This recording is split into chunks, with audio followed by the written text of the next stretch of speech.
goeiedag. Ik ben Arnold Noothuis in Björn. Ja.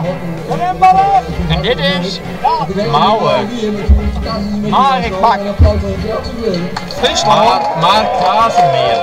Mark Casimir Bak. Burgemeester van Dongerendeel. Wij komen hier in weer mee. En Fries, dat is het prachtigste taal op de wereld. En Friesland gaat snel zelfstandig worden van Nederland. Maar die Hollanders die snappen er dan een hol van. Nou, dan ook het maar bakken heen, die zal ik even. Ja, zal ik wat zeggen? Oh, Friesland. Friesland boppen. Friesland bobben. Holland in de kroppen. Oh ja, en Duitse cruise, dat is een lekker chitje. Ja, fijn. Dus Duitsen mag me snel mee niet sturen en dan kunnen we wel eens even toetsen. Ja. Dus praat maar Fries. Praat maar Fries mensen.